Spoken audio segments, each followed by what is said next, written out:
Hola a todos, hoy voy a preparar una receta muy sencilla y que os va a ser de gran ayuda en vuestras comidas festivas.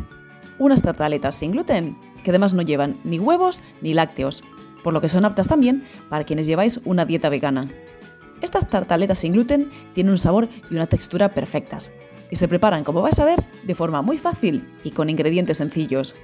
Te voy a mostrar además varias maneras de darle forma según los utensilios de los que dispongas. Te animo en este momento a que te suscribas a mi canal y que actives las notificaciones. Y vamos a ver ya cómo preparar estas tartaletas de masa quebrada sin gluten.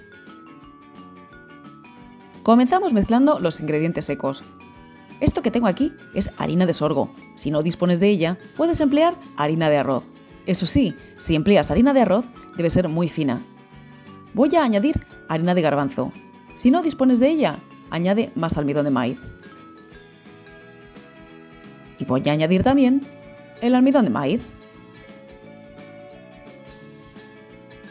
Voy a añadir la sal. Y voy a añadir un poco de azúcar. El azúcar hará que la masa se dore más, pero si no puedes consumirla, suprímela. Remueve con una cuchara hasta que todos los ingredientes se hayan integrado perfectamente. Y en ese momento añade el agua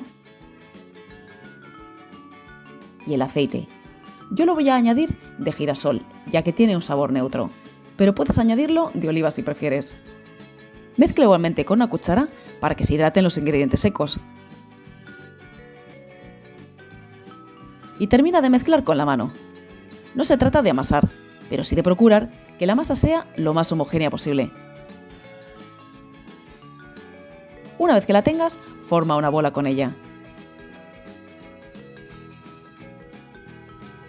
Llega el momento de estirar la masa. Yo lo voy a hacer sobre una superficie de silicona. Puedes hacerlo también sobre papel de horno. No es imprescindible, pero después es más fácil levantar las porciones de masa. Para tener un mayor control del grosor de la masa, es conveniente que estires por partes. Yo voy a dividir la masa en dos. Para que no se pegue el rodillo, es de gran utilidad cubrir la masa con film plástico de cocina, ya que es una masa frágil. Debes dejar la masa de unos 3 milímetros de grosor aproximadamente. Una vez que la tienes estirada, llega el momento de formar las tartaletas. Voy a cortar porciones con un cortapastas de borde rizado y las voy a presionar dentro de moldes de muffin.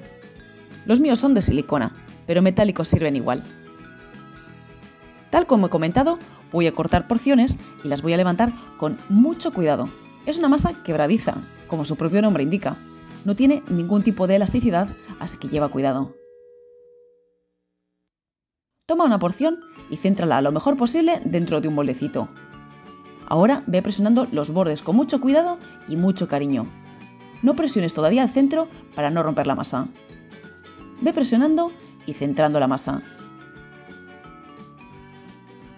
Y cuando no baje más, acomoda el resto. Presiona bien la masa contra el molde. Y mira qué bien queda. Si ves que no eres capaz de darles forma así, no te frustres. A mí me ha costado también. Pero te voy a contar dos maneras más fáciles de darles forma. La primera es presionar sin más una bolita de masa dentro del molde. Ve igualmente presionando y dando forma.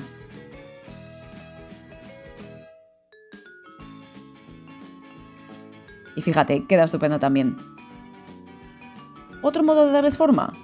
Estiras la masa y la cortas.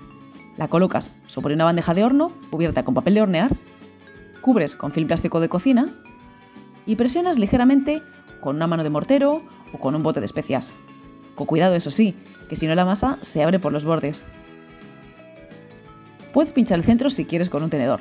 A mí no se me ha inflado nunca la masa, pero justo hoy se me ha inflado una tartaleta en el vídeo. Comienza a calentar el horno a 180 grados mientras terminas de darles forma. Cuando el horno esté caliente, introduce la bandeja a altura media y hornea unos 20 o 25 minutos a 180 grados con calor arriba y abajo. Ve controlándolas, no las pierdas de vista, y si ves que algunas se doran más que otras, sacas la bandeja, la retiras y vuelves a introducir el resto en el horno. Y cuando estén doraditas, no mucho para que no amarguen, pero sí algo doradas, porque si no, no saben a nada, las sacas del horno y las retiras de la bandeja, para que no se quemen con el calor que ésta tiene todavía. Espera que se enfríen un poco, ya que cuando están calientes son frágiles, y ya puedes desmoldar. Mira qué bonitas que quedan. Eso sí, es completamente normal que se retraigan por la parte inferior y se agrieten. Fíjate, a mí me pasa también. Pero como por arriba no se ve, tu bandeja de canapés va a quedar preciosa igualmente. Y mira, voy a partir una para que veas cómo queda. Fíjate qué maravilla. Como has visto, son resistentes, pero se quiebran fácilmente, como debe ser. Si las guardas bien cerradas, aguantan un par de días, por lo que las puedes preparar con antelación. Y nada más por hoy. Yo me voy a ir pensando el relleno que les voy a poner y espero que os animéis todos a prepararlas en casa. Un saludo a todos.